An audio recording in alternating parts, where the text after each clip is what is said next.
Bismillahirrahmanirrahim. Assalamualaikum warahmatullahi wabarakatuh. Alhamdulillahillazi nuri qulubana wa binuri ma'rifati wal isbatul yakin wa adhilnal ma'al awliya'i was solihin wasyuhada wasyidikin. Asyhadu an la ilaha illallah wahdahu la syarikalah rabbul alamin.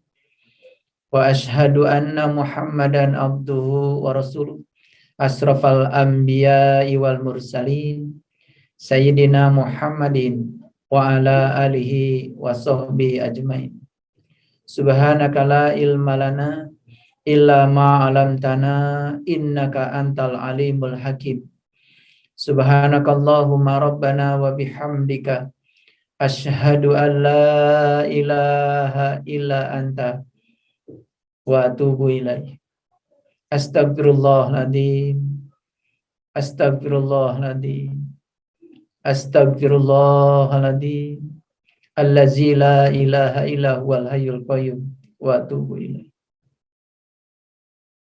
Segala puji hanya milik Allah, Tuhan Sang Pemelihara yang menguasai seluruh makhluknya dan selalu dekat dengan yang dikuasainya. Kemahakuasaan Allah sangat berbeda dengan maha kuasanya manusia. Manusia semakin tinggi kuasanya, semakin jauh dari yang dikuasainya. Kalau Allah semakin tinggi kuasanya, justru semakin dekat dengan yang dikuasainya. Oleh karena itu, percayakan segala sesuatu kepada Allah. Serahkan semuanya kepada Dia. Undang Dia setiap saat. Karena Dia tidak pernah jauh dari kita. Bahkan Dia memasuki seluruh sel dalam tubuh kita. 100 triliun sel pada tubuh kita, tidak ada satupun yang tidak dihadiri olehnya. Beliau seluruh mengatur, mengurus segala kebutuhan makhluknya dengan penuh cinta kasih. Bahkan di saat kita tidur, beliau tidak tidur. Di saat kita terkantuk, beliau tidak pernah terkantuk. La ta'khudhuhu sinatu wala naum. Dia selalu berdiri tegak mengurus makhluknya, menumpahkan cinta kasihnya. Beruntung hamba-hamba Allah yang sudah bisa tahaluk bi akhlakillah, yang sudah bisa mencontoh akhlaknya Allah. Oleh karena itu, tujuan kita belajar dalam kehidupan ini adalah bagaimana kita sebanyak-banyaknya mencontoh akhlaknya Allah. Tahaluk bi akhlakillah. Wa ahsin kama ahsanallahu ilaika. Berbuat baiklah kamu sebagaimana aku telah berbuat baik kepada kamu. Allah menginginkan agar kita dalam berbuat baik itu persis seperti Allah berbuat baik kepada kita, tanpa keinginan, tanpa muatan, penuh cinta kasih, bahkan tidak minta balasan. Karena semesta sudah menyediakan mekanisme sendiri bagaimana ya cara untuk mengembalikan seluruh kebaikan kepada kita semua tanpa kita memintanya. Para sahabatku yang dirahmati Allah, malam ini saya akan berbicara tentang bagaimana melangitkan jiwa sedahsyat roket. Apa sih roket itu? Kalau kita berbicara roket, sebetulnya roket itu ya kalau dalam fisika ya alat transportasi yang biasa digunakan untuk mengantarkan satelit atau benda-benda angkasa yang memiliki kekuatan daya dorong untuk mendorong benda angkasa itu setinggi mungkin sampai suatu saat lepas dari bumi. Makanya kalau kita berbicara roket, biasanya ada yang namanya escape velocity, kecepatan lepas. Berapa kecepatan awal yang harus dimiliki oleh roket agar suatu saat roket itu tidak terkena lagi oleh gravitasi bumi. Mengangkasa di sana tidak terkena gravitasi bumi lagi. Itulah roket. Bagaimana roket bisa mengangkasa? Mohon maaf kalau awam, saya jelaskan pakai hukum-hukum fisika yang sederhana saja. Ya, roket itu bisa mengangkasa secara hukum fisika menggunakan yang namanya hukum kekekalan momentum. Dan tentu saja saya tidak akan berbicara hukum itu, karena mungkin nanti banyak yang bingung ya dengan itu. Tetapi sederhananya, roket itu awal ketika mau dilepaskan memiliki bahan bakar yang penuh di dalam tubuhnya. Dan saat dilepaskan, maka mulailah bahan bakar yang dalam tubuhnya itu dibakar. Yang menyebabkan gaya dorong roket itu menjadi tinggi ada dua. Yang pertama, berapa banyak bahan bakar yang dibakar dalam satuan waktu. Yang kedua, berapa cepat bahan bakar yang sudah dibakar itu didorong keluar. Sehingga yang terjadi adalah gaya interaksi antara roket dengan bahan bakar yang didorong keluar. Jadi roket itu berdiri sendiri, tidak bergantung pada udara yang di luar, bahkan semakin tinggi mengangkasa, ketika gaya gravitasi sudah mulai berkurang, gesekan udara pun sudah mulai berkurang, bahkan roket sangat bagus jalannya di ruang yang hampa udara. Jadi roket itu bisa ke atas tidak memerlukan bantuan siapapun. Karena roket itu semata-mata hanya menggunakan gaya tolak dari bahan bakar yang didorong keluar. Jadi sekali lagi, secara awam bisa kita pahami, roket itu bisa mengangkasa dua hal. Yang pertama, berapa banyak bahan bakar yang bisa dibakar dalam satuan waktu. Semakin banyak bahan bakar yang dibakar dalam waktu yang singkat. Dan kemudian berapa cepat bahan bakar itu bisa kita lepaskan keluar. Itulah yang akan kita bicarakan malam ini. Karena sesungguhnya ketika jiwa itu akan mengangkasa, ketika jiwa itu akan naik menuju kesadaran yang tertinggi, sebetulnya banyak yang tidak disadari. Begitu banyak beban yang ada di dalam jiwa. Begitu banyak beban yang harus dikeluarkan. Nah, seberapa cepat beban itu bisa dikeluarkan dan seberapa hebat beban itu bisa keluar dari diri kita, itu yang akan mendorong daya dorong jiwa kita menjadi kuat. Nah, malam ini kita akan berbicara hal apa saja yang menyebabkan jiwa ini bisa meroket seperti roket. Saya kira itu prolognya, semoga bisa mengerti. Saya tegaskan lagi ada dua yang menyebabkan roket itu bisa mengangkasa. Yang pertama, ya, berapa banyak bahan bakar yang bisa dibakar dalam waktu yang singkat. Dan yang kedua, berapa cepat hasil bakaran itu dilepaskan keluar, sehingga itu akan menjadi gaya dorong yang sangat hebat. Sehingga roket bisa meninggalkan gravitasi bumi, bahkan bisa mengantarkan ya benda-benda angkasa ke tujuan. Mungkin malam ini kita tidak akan menikmati ya Zoom meeting ini kalau kita tidak menggunakan jasa satelit. Nah, satelit itu disampaikan ke sana menggunakan roket. Itu barangkali prolognya dari saya. Baik, kita mulai dengan apa itu jiwa. Karena sekarang ini banyak sekali ya orang berbicara jiwa, ruh, pikiran, itu kadang-kadang tidak jelas alamatnya. Ya, oleh karena itu maka saya akan menyampaikan satu ayat dulu supaya semuanya memiliki dasar. Silahkan disampaikan Quran surat Al-Hijr ya. Surat Al-Hijr itu surat yang ke-15. Surat yang ke-15 ayat yang ke-29. Surat ke-15 ayat 29. Ini pijakannya. Seperti biasa, saya kalau berbicara sesuatu harus menggunakan pijakannya. Dalil naklinya harus jelas supaya nanti pada saat kita mengembangkan akal kita tidak terjebak pada persepsi kita sendiri. Baik, kita lihat Quran surat 15 Al-Hijr ya. Surat 15 ayat yang ke-29.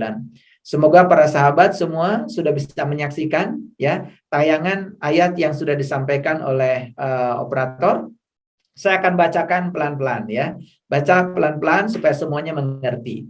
Fa'idza sawaituhu wa nafakhtu fihi min ruhi faqa'ulahu sajidin. Maka apabila aku telah menyempurnakan kejadiannya, nah ini sebetulnya proses terjadinya tubuh kita. Di mana ini terjadi? Di rahim ibu kita. Mari kita sadari bahwa sebetulnya tubuh kita itu hanya berasal dari dua sel saja. Satu sel dari ayah dan satu sel dari ibu. Karena cinta Allah ya yang ditumpahkan kepada manusia, kemudian ayah kita dengan ibu kita ya melakukan proses yang disebut dengan percintaan. Dan percintaan itu telah memadukan dua sel. Jadi kita ini sebetulnya buah cinta. Tidak mungkin kita bisa ada kalau ayah ibu kita tidak berpelukan. Tidak mungkin kita bisa ada kalau ayah ibu kita pukul-pukulan. Pukul-pukulan tidak akan menghasilkan perpaduan dua sel. Perpaduan dua sel yang disebut dengan mudra dalam bahasanya Tibet, itu hanya terjadi karena cinta. Jadi kita sadari bahwa sebetulnya kita semua adalah buah cinta. Kenapa saya mengingatkan kita semua buah cinta? Supaya kita sadar sebetulnya asal muasal kita itu adalah cinta, bukan kebencian. Jadi kalau kita di dalam kehidupan yang sekarang memiliki kebencian, berarti sesungguhnya kita sudah keluar dari sifat alami kita sendiri. Gara-gara cinta itulah kemudian ayah dan ibu kita berpelukan, kemudian dua sel berpadu. Setelah dua sel berpadu itu kemudian terjadi proses pembelahan sel, dan sekarang di tubuh kita sudah tersedia kurang lebih 100 triliun sel. Jadi tubuh kita ini sekarang sudah memiliki sel majemuk ya, 100 triliun sel. Dan yang luar biasanya, kalau kita disuruh menghitung seluruh sel dalam tubuh kita nggak akan sanggup. Tapi Allah bukan sekedar menghitung. Beliau mengurus seluruh sel dalam tubuh kita. Mana sel yang harusnya saatnya mati, mana sel yang harus diregenerasi, mana sel yang masih hidup, mana sel yang masih bisa dipertahankan untuk terus melanjutkan kehidupan. Beliau mengatur semuanya. Sehingga kita sekarang masih menikmati kehidupan ini. Itu yang luar biasa.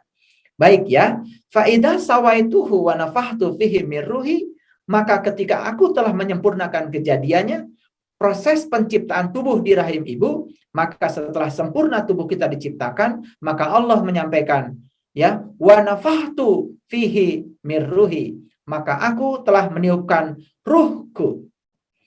Jadi setelah selesai diciptakan tubuh kita, maka Allah meniupkan ruhku. Jadi yang ditiupkan ke dalam diri kita itu adalah ruhku. Ya, ke dalam apa? Ke dalam tubuh kita. Setelah ditiupkan ruhku ke dalam tubuh kita, ada tugas berikutnya kepada kita. Apa tugas berikutnya? Maka tunduklah kamu kepadanya dengan bersujud. Pertanyaannya, yang mana ruh dan yang mana kamu? Kan di sini ada dua kata. Ada ruh, ada kamu. Jadi ruhnya yang mana? Kemudian yang harus bersujudnya siapa? Nah, inilah sebetulnya yang selama ini tidak pernah dipikirkan, tidak pernah secara kritis ya dipertanyakan. Jadi sebetulnya yang harus tunduk kepada ruh itu adalah jiwa. Sekali lagi, yang harus tunduk kepada ruh itu adalah jiwa. Nah, apa sih ruh itu? Ruh itu perwujudannya adalah cahaya. Tetapi bukan cahaya seperti biasa. Karena semua cahaya yang di bumi itu adalah cahaya yang ada sumbernya. Cahaya matahari berasal dari proses reaksi fisi, proses reaksi fusi dari pembelahan atom hidrogen di matahari yang menyebabkan melepasnya begitu banyak energi, dan energi yang dilepaskan itu kemudian menjadi cahaya, dan cahaya itu sampai ke bumi kita. Di matahari sana ya suhunya sekitar 1.000.000 derajat Celcius. Makanya Allah yang luar biasa menempatkan bumi kita sedemikian jaraknya dari matahari, sehingga saat matahari itu sinarnya datang ke bumi, matahari itu sinarnya menjadi membuat kehidupan di bumi. Proses fotosintesa di bumi terjadi. Karena apa? Tidak terlalu panas, juga tidak terlalu dingin. Planet yang terlalu jauh dari matahari, ya, tidak terjangkau oleh matahari, dingin sekali, tidak ada kehidupan di sana. Planet yang terlalu dekat dengan matahari juga terlalu panas, tidak ada kehidupan di sana. Maka bumi ini merupakan tempat yang sangat luar biasa. Dipilih oleh Allah sedemikian rupa, jaraknya sedemikian rupa dari matahari untuk berlangsungnya proses kehidupan. Apa itu kehidupan? Kehidupan adalah proses belajar. Belajar apa? Belajar melepaskan yang tidak kita ingin, ya, belajar melepaskan yang tidak, belajar menerima yang tidak kita ingin, dan belajar melepaskan yang kita ingin. Itu dalam hidup. Karena dalam hidup cuma dua. Ada yang tidak kita ingin, ada yang kita ingin. Terhadap apa yang tidak kita ingin, kita diajarkan untuk menerima. Terhadap apa yang kita ingin, kita diajarkan untuk melepas.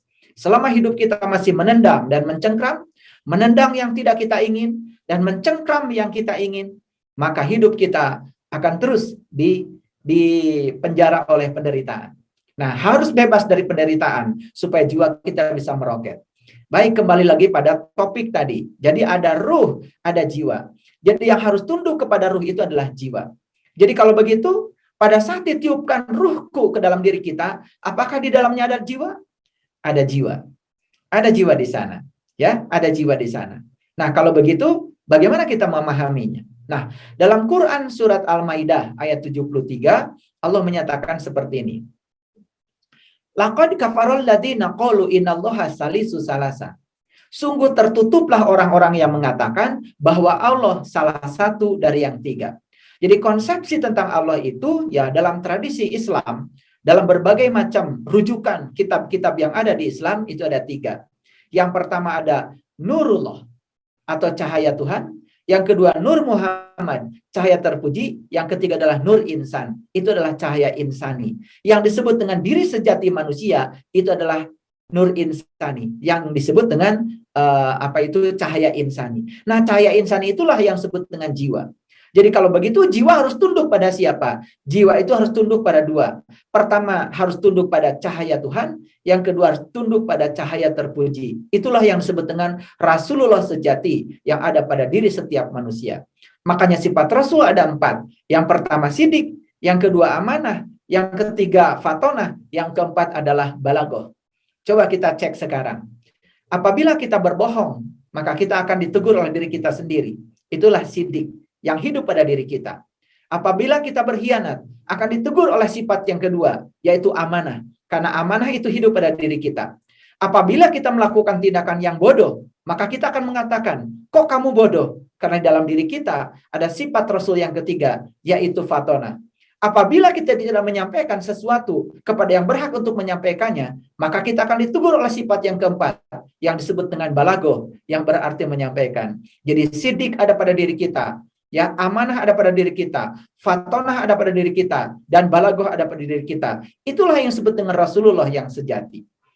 Makanya kita diharuskan untuk bisa menghidupkan Rasulullah yang sejati pada diri kita, yaitu perwujudan sebagai cahaya terpuji, dan cahaya terpuji dan cahaya ilahi itu harus menjadi tempat sujudnya Nur Insani yang disebut dengan jiwa.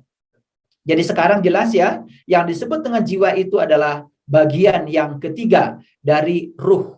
Jadi ruh dengan jiwa berbeda. Ruh dalam Al-Quran dipanggilnya ruh, tapi jiwa dalam Al-Quran dipanggilnya diri atau nafs. Ya, jadi diri itu adalah jiwa. Oleh karena itu, mari kita bedakan antara jiwa dengan ruh. Karena banyak sekali kalau berbicara tidak jelas. Jiwa itu disebut ruh, ruh juga disebut jiwa. Jadi sebetulnya jiwa dan ruh dua hal yang berbeda. Jiwa hanya merupakan bagian dari ruh itu sendiri. Jadi pada saat ruh ditiupkan ke dalam diri kita, di dalamnya ada jiwa, dan jiwa itulah diri sejati kita. Oleh karena itu sebetulnya yang disebut dengan syahadat sejati itu, atau disebut dengan syahadatain adalah bagaimana jiwa itu bisa tunduk kepada cahaya Allah, bisa tunduk pada cahaya terpuji yang menjadi sifat Allah yang ada pada diri kita. Itulah yang disebut dengan keilahian Allah yang ada pada diri kita. Makanya di dalam Quran surat An-Nas Allah berfirman, ya, ilahin nas. Jadi ilahin nas itu artinya bukan Tuhannya manusia. Karena Allah bukan hanya Tuhan bagi manusia, tapi Allah adalah Tuhan untuk seluruh semesta. Ya, maka dalam Al-Quran dinyatakan alhamdulillahi rabbil alamin. Ya, alhamdulillahi rabbil alamin artinya segala puji hanya milik Allah, Tuhan semesta alam. Jadi Tuhan itu bukannya hanya Tuhannya manusia. Lalu kenapa di Quran ada kata-kata ilahin nas? Ilahin nas bukan menyatakan bahwa Allah itu Tuhannya manusia, tapi ilahin nas artinya manusialah yang diberi kesempatan untuk menikmati keilahian Tuhan jauh lebih banyak dibandingkan makhluk yang lain. Jadi kalau manusia itu tidak lebih mulia dari makhluk yang lain, maka manusia sebetulnya gara-gara tidak menggunakan keilahian yang dititipkan Allah kepada dirinya. Karena saat Allah meniupkan dirinya ke dalam diri kita yang bernama ruhku, bukan sekedar wajibul wujudnya yang ditiupkan ke dalam diri kita, tetapi sifatnya melekat pada zatnya. Makanya sifat dan zat tidak akan pernah bisa dipisahkan. Ya, sama seperti api. Api ya di dalamnya ada panas, dan panas tidak pernah bisa dipisahkan dari api. Zat dan sifat melekat satu kesatuan. Air punya sifat basah, dan basah tidak pernah bisa dipisahkan dari air karena zat dengan sifat itu menyatu. Oleh karena itu maka zat dan sifat adalah menyatu. Itulah yang disebut dengan kalamullah. Jadi kalam itu adalah sifat dan Allah itu zat. Jadi kalamullah adalah menyatunya sifat dan zat. Jadi kalamullah yang sebenarnya sebetulnya bukan tulisan, tapi kalamullah yang sebenarnya adalah Allah itu sendiri. Makanya Allah itu sendiri berada dalam diri kita, lebih dekat kepada kita, melampaui dekatnya urat nadi leher kita. Itu artinya sebetulnya kitab sejati itu adanya di dalam diri kita. Makanya Allah di Quran mengatakan, Iqra kitabaka kafa binafsika al-yauma 'alaika hasiba. Bacalah kitabmu dan cukuplah pada hari ini kamu menjadi juru hisab bagi dirimu sendiri. Jadi sebetulnya alam hisab itu bisa terjadi saat ini, di sini, sekarang. Karena kitalah yang paling tahu apa yang kita lakukan. Kitalah yang paling tahu siapa diri kita. Kita tidak akan pernah bisa berbohong pada diri kita sendiri. Kita boleh berbohong pada orang lain dan mungkin orang lain percaya. Tapi kita tidak akan pernah berhasil berbohong pada diri kita sendiri. Karena sifat Rasulullah yang sejati hidup dalam diri kita. Yang bernama sidik, amanah, fatonah, dan balagoh. Nah, itulah para sahabat. Jadi ya, sang jiwa ini harus tunduk patuh kepada apa?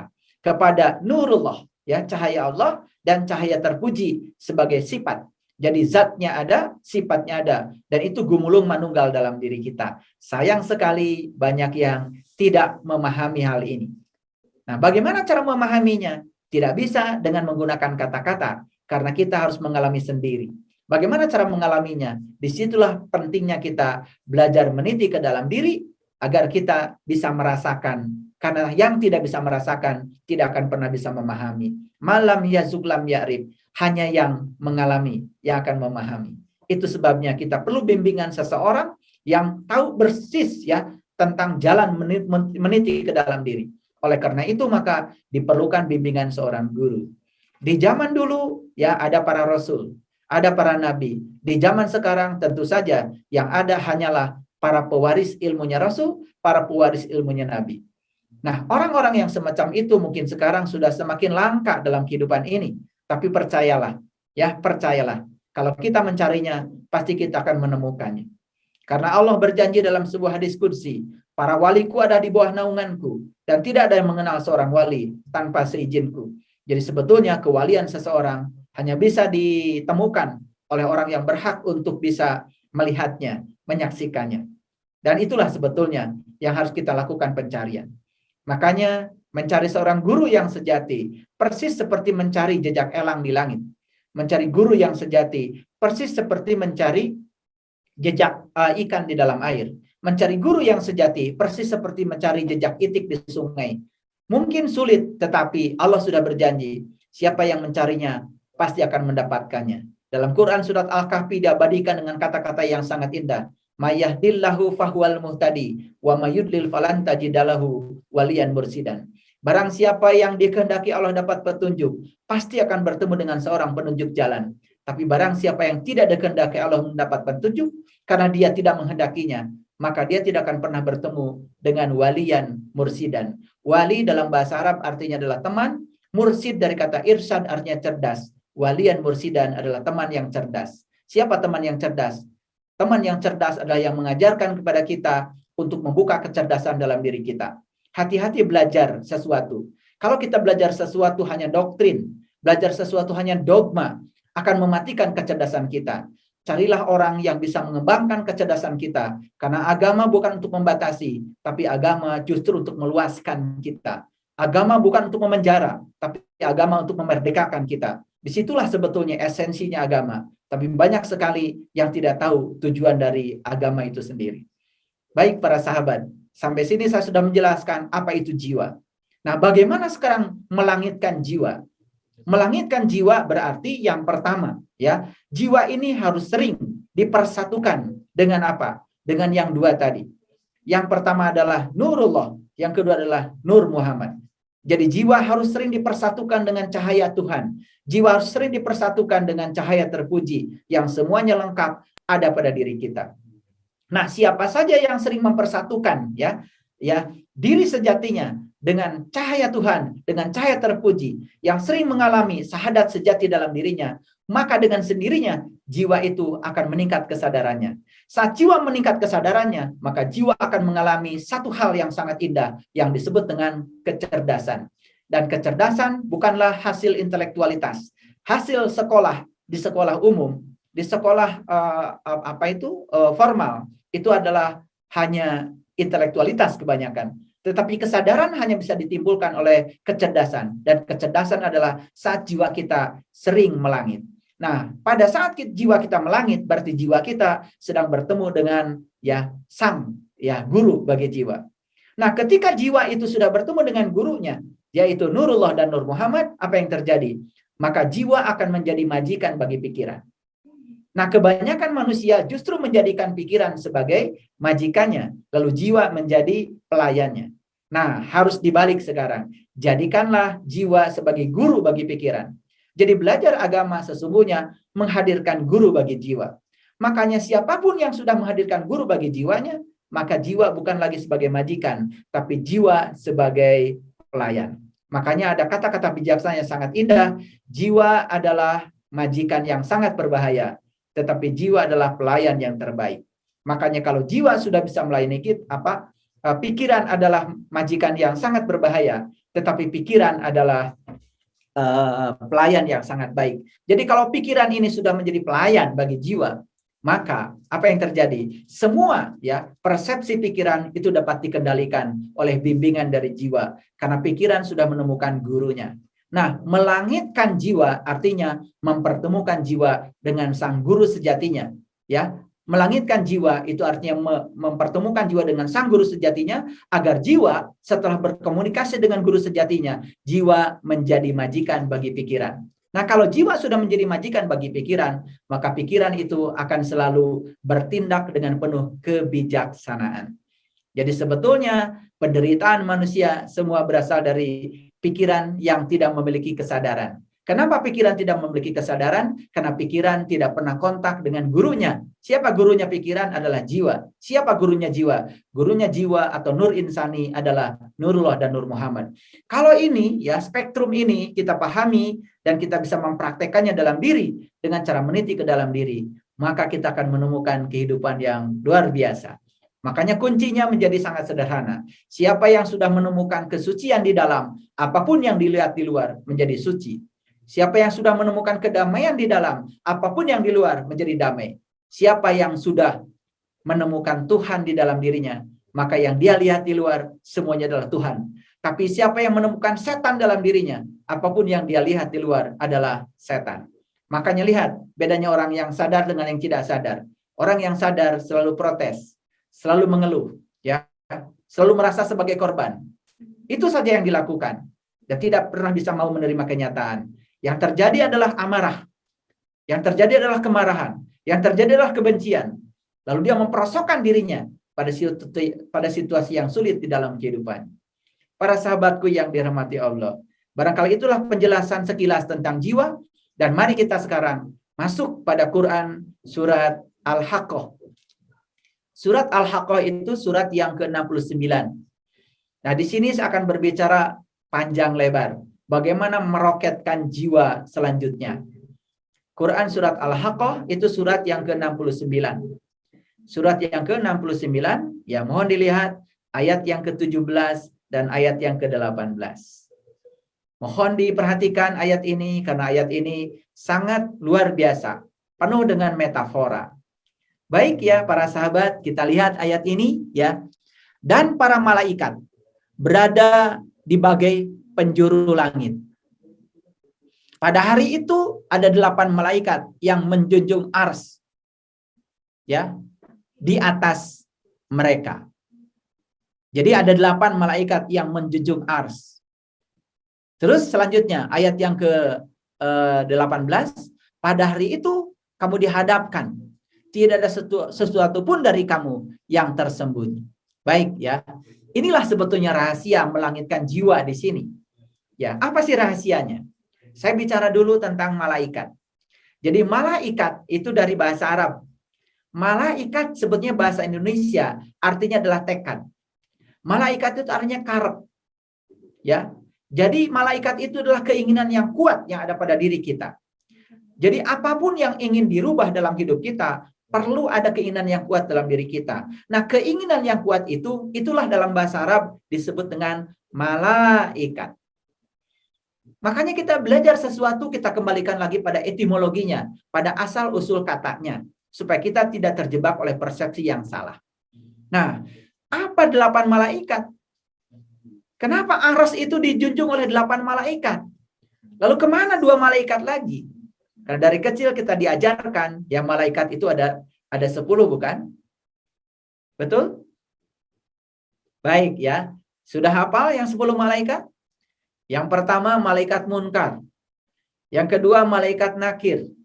Yang ketiga malaikat Ijrail. Yang keempat malaikat Israfil. Yang kelima malaikat Mikail. Ya? Ya. Yang keenam malaikat Jibril. Yang ketujuh malaikat Rokib. Yang kedelapan malaikat Ridwan. Yang kesembilan malaikat Atid. Dan yang kesepuluh malaikat Malik. Sengaja saya mengurutkan seperti itu.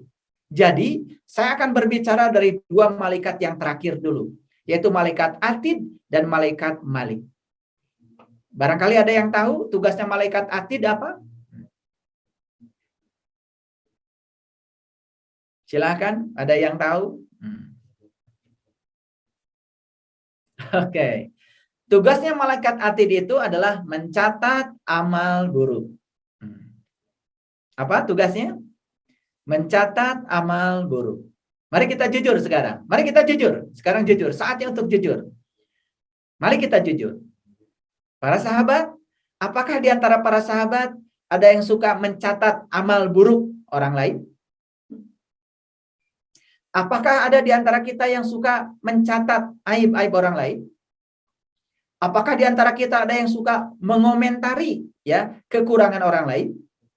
Apakah di antara kita ada yang suka ya memfitnah orang lain karena persepsinya sendiri? Jika itu masih terjadi dan dilakukan oleh kita, sebetulnya di dalam diri kita malaikat Atid terlalu aktif. Kalau malaikat Atid ini terlalu aktif pada diri kita, mencatatkan amal-amal buruk, terutama amal buruk orang lain, tetapi tidak pernah mengerti tentang amal buruk diri kita sendiri, itu halangan pertama bagi jiwa untuk meroket. Oleh karena itu, ya, kenapa di Quran ada kata-kata, ya, beruntunglah mereka yang menyucikan jiwanya, dan merugilah mereka yang mengotorinya. Jadi sebetulnya menyucikan jiwa itu salah satunya adalah melepaskan ya bahan bakar dalam diri kita yang membuat kita mudah terbakar, terutama energi negatif. Karena roket tadi tidak akan bisa lepas landas sepanjang bahan bakar di dalam tubuhnya tidak dibakar. Makanya dibakar bahan bakarnya, berapa banyak bahan bakar yang dibakar, berapa cepat dia dibakar, dan berapa cepat bahan bakar itu dilepaskan keluar, itu menjadi gaya dorong bagi roket untuk mengangkasa. Jadi sekarang kuncinya sederhana. Berapa cepat kita mau merubah diri kita? Ayo, yang masih peduli pada kesalahan orang lain, sekarang kurangi. Yang masih mencatatkan aib-aib orang lain, kurangi. Karena itu sebetulnya penghalang utama. Makanya di Quran surat Al-Haqqah ayat 17-18, kalau ingin mengangkasa, ingin menuju arasnya Allah, ingin mencapai kesadaran yang tertinggi, cukup kau gunakan 8 malaikat. 2 malaikat yang lain jangan diikutsertakan. Kemudian ada malaikat yang kedua, yang tidak boleh diikutsertakan. Siapa itu?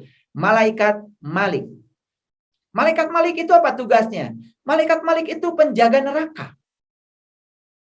Nah, di dalam Quran surat Hud dikatakan, ya, fa'ammal ladina syaku fafinnar lahum fiha zafirun wasahikun. Jadi sebetulnya ya di dalam Quran surat Hud, neraka itu adalah tempat di mana kita masih mengeluarkan dan menarik nafas. Jadi kalau begitu neraka itu apa sesungguhnya? Bisa jadi neraka itu tubuh kita. Tubuh kita pada saat terbakar oleh amarah kita sendiri.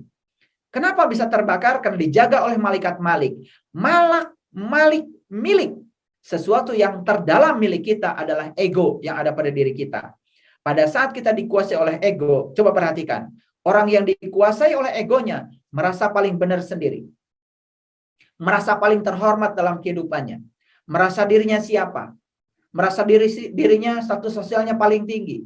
Merasa dirinya paling segalanya. Lalu merendahkan orang lain.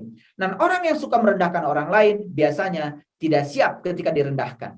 Pada saat dia yang mendapatkan sedikit saja api, percikan api yang kecil, maka api dalam dirinya akan terbakar. Kenapa? Karena dijaga oleh malaikat Malik. Itulah hambatan kedua dalam belajar spiritual. Makanya jiwa kita tidak akan pernah naik, tidak akan pernah meroket sepanjang kita masih dikendalikan oleh ego, malak, milik yang ada pada diri kita, yaitu ego pribadi kita sendiri. Para sahabat, Kalau begitu, inginkah kita meroket? Mari kita mulai dengan malaikat munkar dan nakir. Siapa malaikat munkar dan nakir itu? Kita selama ini tahu malaikat munkar dan nakir adalah dia yang menanyai kita di kuburan. Sayang sekali selama ini kalau berbicara kuburan, kita hanya berbicara seonggok tanah yang di bawahnya ada mayat-mayat yang sudah tidak berdaya. Makanya aneh sekali ya. Pada saat awal Ramadan, pada saat mau lebaran, banyak sekali orang berkunjung ya ziarah ke kuburan. Tapi dia menyebutnya ziarah kubur. Aneh sekali. Kalau disebut ziarah kuburan nggak mau. Dia bilang ziarah kubur. Padahal prakteknya ziarah ke kuburan. Harusnya kalau ziarah kubur bukan ke kuburan. Karena apa? Sadar sebetulnya ada yang terkubur dalam diri kita. Siapa yang terkubur dalam diri kita? Yang terkubur dalam diri kita adalah jiwa kita. Siapa kuburannya? Kuburannya adalah tubuh kita. Karena tubuh kita ini adalah tanah. Karena tubuh kita berasal dari unsur-unsur dari tanah. Bukankah tubuh kita menjadi besar karena kita makan dari tanah? Ada yang protes pada saya nggak makan dari tanah kok. Saya makan daging. Daging berasal dari rumput. Dan sapi tidak mungkin dagingnya menjadi banyak dan gendut kalau dia tidak makan rumput. Coba kita punya sapi, gak usah dikasih rumput. Tidak ada dagingnya. Kurus kerontang, bahkan bisa mati. Jadi daging berasal dari rumput. Rumput berasal dari tanah. Sekarang apa yang tidak berasal dari tanah? Semua yang kita makan berasal dari tanah. Makanya tubuh kita adalah tanah.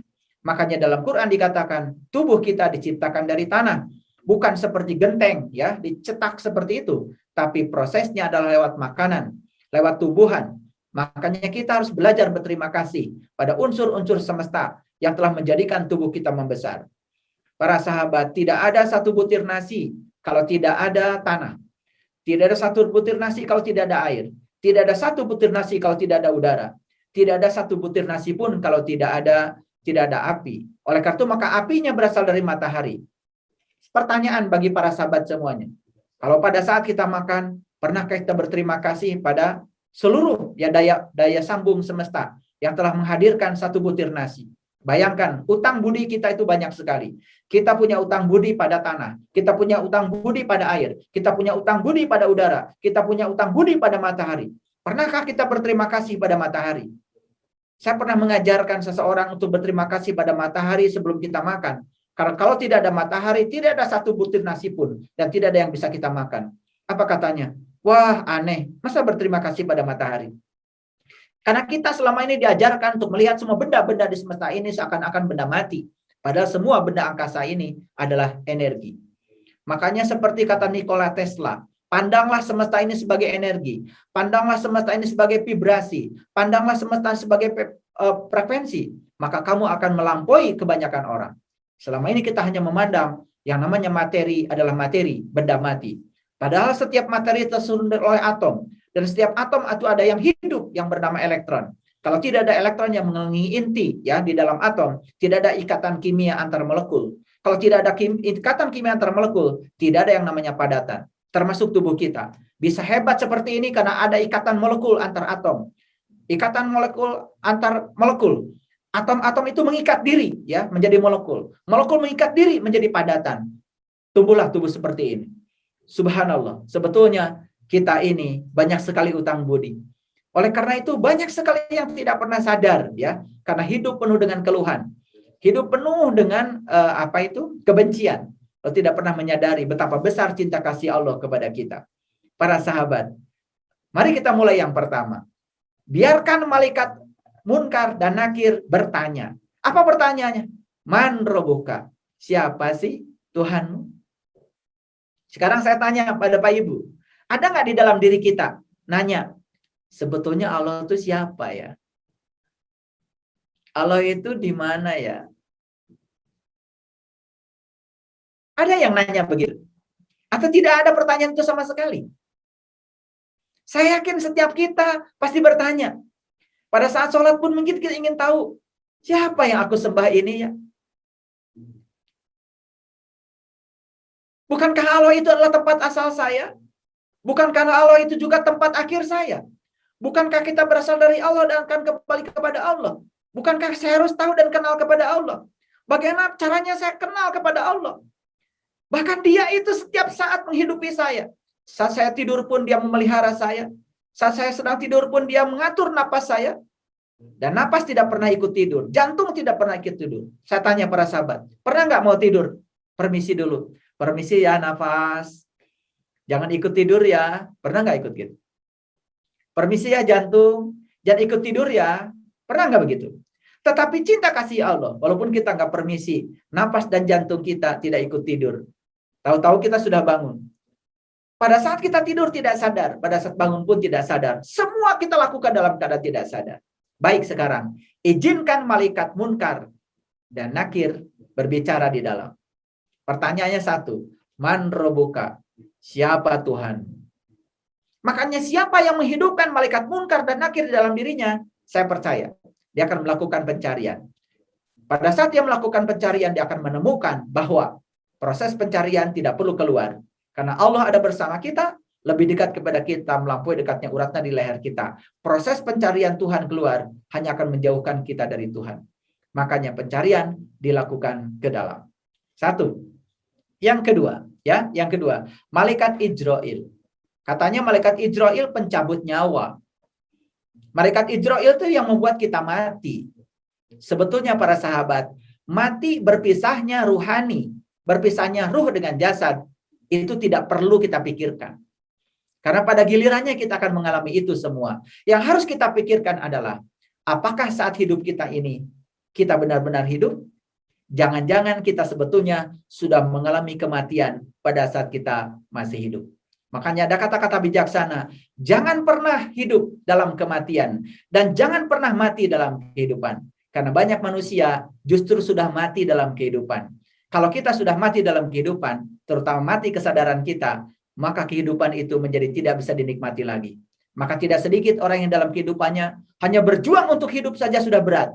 Mencari makan, mencari nafkah, habis seluruh waktunya hanya berjuang untuk hidup. Tidak pernah ada waktu untuk mengisi hidup. Para sahabat, berapa banyak orang yang bisa mendengarkan kuliah seperti ini malam ini? Mungkin ada saudara-saudara kita yang saat ini masih berjuang mencari sesuap nasi. Sementara para sahabat sekarang perutnya sudah kenyang, dan malam ini kita punya kesempatan untuk bisa mendengarkan pencerahan seperti ini. Itu yang disebut dengan karma baik. Karena kata-kata bijaksana dari para leluhur kita, untuk bisa bertemu dengan seorang guru dan bisa mendengarkan dhamma dan pencerahan dari seseorang, itu hasil dari buah karma baik kita. Kita punya tabungan kebaikan yang melahirkan karma saat ini. Karena tidak ada sesuatu yang datang secara kebetulan. Hidupkan malaikat munkar nakir. Yang kedua, mari kita hidupkan malaikat Ijrail. Siapa itu? Pencabut nyawa. Tentu saja kita bukan harus mati hari ini, tapi kita harus belajar mati selagi hidup. Makanya kata orang Jawa, kita harus belajar mati sakjroning urip. Makanya di Quran ada kata-kata yang sangat indah di Quran surat An-Nisa ayat 66. Bunuhlah dirimu, keluarlah dari kampungmu. Bunuhlah dirimu, keluarlah dari kampungmu, karena itu akan menguatkan imanmu. Itu perintah bunuh diri, tentu saja bukan minum baygon. Tetapi para leluhur kita mengatakan, kita harus belajar mati selagi hidup, agar saat mati kita sudah terbiasa. Nah, belajar mati selagi hidup tentu saja yang disebut dengan kepasrahan. Coba perhatikan orang mati. Orang mati pada saat dia hidup dikasih minyaknya Herme. Pada saat mati dikasih minyak doyong tidak protes. Pada saat hidup dikasih sabunnya Cetaphil. Ketika mati dikasih sabun ganuan juga tidak masalah. Karena orang mati itu sudah pasrah. Nah, kepasrahan kepada Allah itulah yang terpenting dari semua inti ajaran agama. Karena kepasrahan sesungguhnya adalah pelepasan semua hambatan-hambatan untuk datangnya cinta dan sukacita pada diri kita. Itu yang disebut dengan kepasrahan. Melepaskan seluruh energi negatif yang menghalangi datangnya cinta dan sukacita pada diri kita. Jadi pasrah bukan menyerahkan diri pada keadaan. Tapi pasrah menerima keadaan apa adanya, tetapi kita bisa melepaskan seluruh ikatan diri kita pada energi-energi negatif yang menghalangi hambatan cinta dan sukacita pada diri kita. Itulah sebetulnya yang disebut dengan pasrah. Kalau David Hawkins menyebutnya letting go, letting go. Itulah sebenarnya intisarinya kepasrahan. Yang kedua, malaikat Ijrail. Yang ketiga, malaikat Israfil meniup sangkakala. Mana sangkakala? Nih sangkakala sudah ada di sini. Dan sekarang malaikat Israfil pun sedang meniup sangkakala. Bukankah napas kita keluar masuk, gara-gara napas keluar masuk, maka kita merasakan kehidupan. Betul? Makanya orang-orang yang bijak kemudian belajar olah napas, belajar memberdayakan napas. Kenapa? Karena napas adalah intisari kehidupan. Suatu saat kalau para sahabat ada waktu, saya ajarkan meditasi. Bagaimana cara kita mengolah napas untuk mencerdaskan emosi kita. Makanya kalau kita terbiasa dengan olah napas, maka emosi kita makin lama ya makin seimbang, makin datar, sehingga kita bisa menerima kenyataan hidup dengan mudah apa adanya. Tidak ada protes, tidak ada keluhan. Kenapa? Protes dan keluhan hanya memperburuk keadaan. Itulah orang yang cerdas. Yang keempat, malaikat Mikail. Siapa itu? Malaikat Mikail yang menurunkan rezeki. Rezeki yang paling besar apa? Di dalam Quran dikatakan laisa alaikum junahun antam tagu fadlam mirabbikum. Rezeki yang paling besar kata Tuhan adalah aku sendiri. Jadi rezeki yang paling besar adalah Allah itu sendiri. Makanya kata-kata nikmat dalam Al-Quran tidak ada kaitan dengan uang. Kata-kata nikmat dalam Al-Quran tidak ada kaitan dengan rumah mewah, dengan mobil, dengan pangkat, dengan jabatan. Karena nikmat itu hanya diberikan pada 4 golongan. Yang pertama para nabi, yang kedua para siddiqin, yang ketiga para syuhada, yang keempat para solihin. Siapa mereka? Mereka adalah Bani Israel. Orang yang melakukan perjalanan menuju Tuhan hingga mereka bisa merasakan kehadirannya. Merasakan kehadiran Tuhan, itulah sebetulnya rezeki yang paling agung. Itulah yang dibawa oleh malaikat Mikail. Makanya malaikat Mikail sering diilustrasikan sebagai pembawa hujan dari langit. Itu sebenarnya bukan cerita hujan air. Karena hujan yang air itu bukan dari langit. Hujan air itu dari awan. Para sahabat, perhatikan. Di Quran dikatakan hujan dari langit. Sebetulnya langit itu tidak ada. Kan yang ada ruang kosong. Langit itu berbicara tentang ketinggian. Jadi hujan dari langit artinya adalah kita ketiban berkah dari Allah. Berkah yang paling tinggi dari Allah adalah merasakan kehadirannya. Itulah yang disebut dengan hujan dari langit. Kalau hujan yang fisik itu bukan dari langit. Itu datang dari awan. Bukan dari langit ya. Hujan itu dari awan. Makanya kalau kita naik pesawat berusaha untuk di atas awan. Coba kita naik pesawat kan kita lihat awan itu di bawah pesawat. Karena apa? Ya, karena tidak mau ya pesawat itu kemudian mendapatkan goncangan-goncangan dari awan. Apalagi awan cumulonimbus ya, itu sangat berbahaya sekali ya. Itu sangat berbahaya sekali ya. Dan awan itulah sumber air hujan, bukan langit ya. Makanya kalau berbicara hujan dari langit itu bukan cerita hujan yang fisik, tapi itulah hujan spiritual. Makanya di Quran dikatakan Rabbana anzil alai Allahumma Rabbana anzil alaina ma'idatan minas sama'i takunu lana id. Ya Allah, turunkan hidangan dari langitmu, yang turunnya hidangan itu merupakan hari raya bagi kami. Jadi hari raya adalah saat di mana kita ketiban hidangan dari langit. Hidangan yang paling tinggi dari langit adalah kita bisa merasakan kehadiran Allah setiap saat, di setiap ruang dan waktu. Yang kelima, malaikat Jibril. Siapa itu? Yang menurunkan wahyu. Ya, malaikat Jibril itu yang membimbing kita, meresonansi kita agar kita bisa mengerti apa maksud Allah dengan kehidupan kita. Siapapun yang mengerti dengan tujuan Allah dalam kehidupannya, maka dia akan sadar bahwa hidup bukan untuk kita, tapi hidup untuk Allah. Makanya hidup bukan untuk ciptaan, hidup untuk Sang Pencipta. Setiap pencipta membuat ciptaan untuk menyenangkan penciptanya.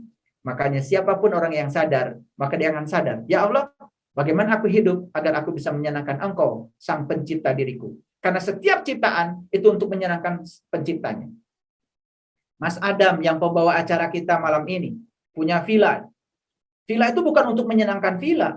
Villa itu untuk menyenangkan pembuatnya. Betul nggak Mas Adam? Jadi villa itu bukan untuk menyenangkan villa, untuk menyenangkan si pembuat villa.